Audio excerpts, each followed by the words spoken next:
Hi there everybody, it's Kendra here, welcome back. Today I am so excited to take you along with me as I dye up some wool for a sweater. So I'm going to be using wool of the Andes, the non-superwash version. And if you've done any dyeing before, you'll know that non-superwash yarn takes the dye a little bit different and usually a little less vibrant than superwash. So I am expecting my results to maybe be a little less vibrant, which is fine with me. And I also want to kind of add it on in layers. I'm going for more of a tonal effect. Right now there is some variation in the color, some heathering, and I do want to keep some of the original color. I just want to add some deeper shades as well. So you can see that this yarn comes in ball form, so I need to take a minute, first of all, fix my Swift, and I'm going to be using my umbrella Swift to make it into a large skein or a hank, a big circle. You can also use a niddy noddy, which would work probably even better, but I'm just kind of using what I have here and winding it up. The Knit Picks balls come in 50-gram balls, and so I am putting two together, so each skein has 100 grams.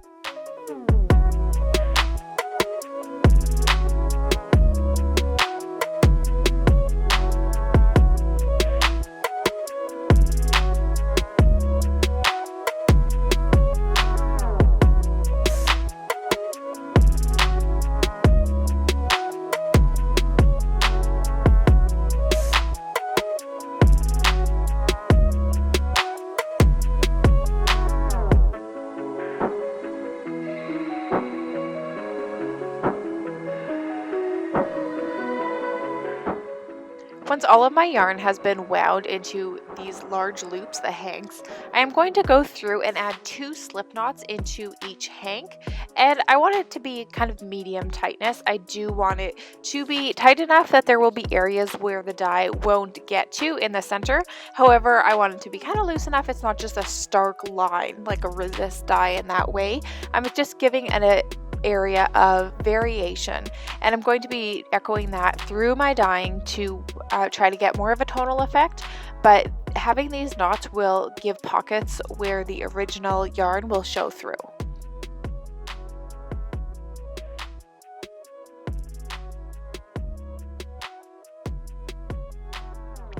I have my large pot with water and I'm using vinegar, however citric acid of course works as well, and I have decided to dye all of my skeins at the same time. This generally isn't recommended for a more uniform dye, but I have this large pot and I will be adding more water as well. I just decided to kind of arrange them in such a way and add the dye that hopefully they will all be relatively equal in the dye variation. However, once it comes time to knit, I will be alternating skeins anyways, which will help even out some of that variation. I start to heat up the pot, and while I do that, I start to mix my dyes, and these are some of the colors that I will be using. These are from Pro Chem, Jet Black, and I'm actually using Brilliant Blue as the main blue color in my mix, but I'm starting with the Jet Black, and I'm mixing kind of like a stock on the side here, and then be combining them in that larger container by each layer.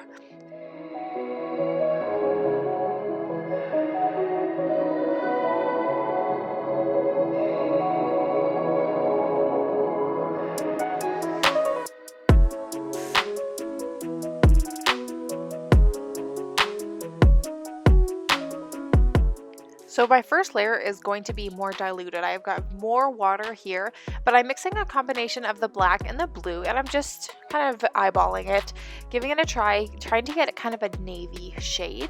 And again, with the layers, I want to have a different concentration so that it goes from that super light original color of the yarn to a deeper color.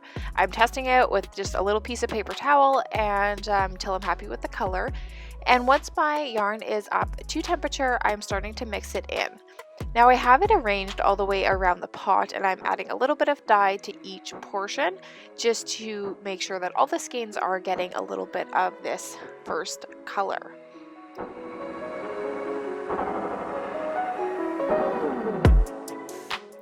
While that layer is simmering, I am mixing up my next layer. I'm adding a little bit more dye to water here, and so I will have a little bit stronger, and I'm actually going to go ahead and add in a little bit of magenta just for a bit more of a purple hue to this layer here. making sure that it's all mixed really well.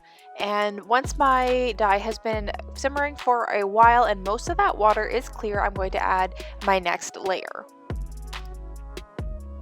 My plan is to add it to each of these points kind of all the way around the pot, again making sure that every skein gets some, and then some to the middle as well. I'm not worried about things being perfectly equal in any way. I want variation, but I do want variation on all the skeins and not just all dumped on the top one and the bottom getting no dye at all.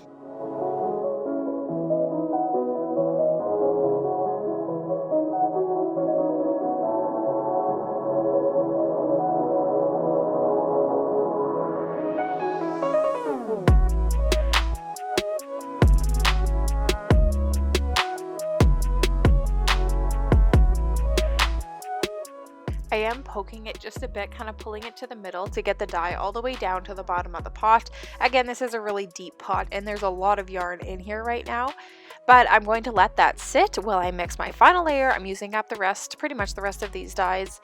I want to be able to have that deepest shade in a smaller amount, but that's more concentrated all across the skeins. I'm checking most of my dye has been exhausted into the water, so this is where I will add that last layer.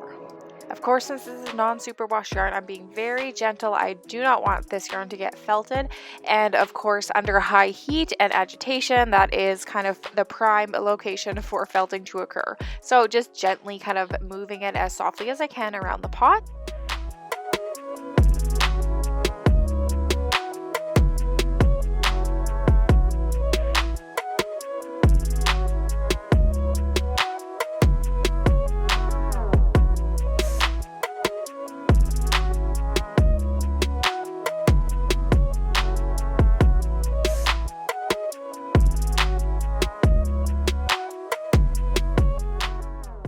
I'm leaving my pot to simmer, and by that I mean just below a boil, so that all of that dye can be absorbed into the yarn. And once it is, where I check the water and it is clear, there's no more color in it, I know that all of the dye is used up, and I'm going to just turn off my burner, put the lid on, and slide it off of the heat and let it cool down naturally on its own. Again, non-superwash, I do not want to risk any sort of shock by dumping it out when it's hot.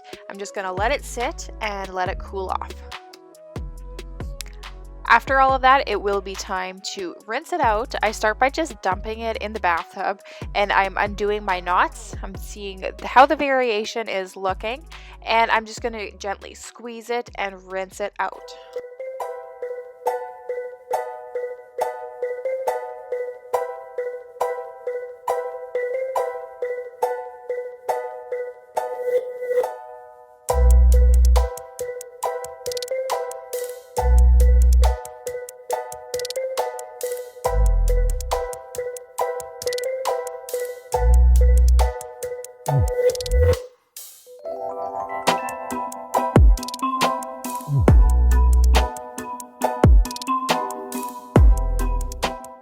So it's been washed and dry, and this is what we're left with. It really gives me the feeling of denim with all that light to dark blues. It really just feels like a good pair of blue jeans or something.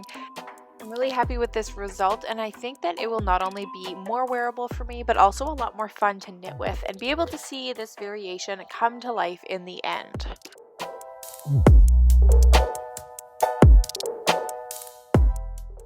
Alright, well thank you so much for coming along with me. I hope you enjoyed this process. If you would like, I am thinking of making a part 2 to show, once this is all knitted up, how my final sweater looks with this dye. And so if you would like to see that, please let me know in a comment below and subscribe to see more videos in the future. Thanks. Bye!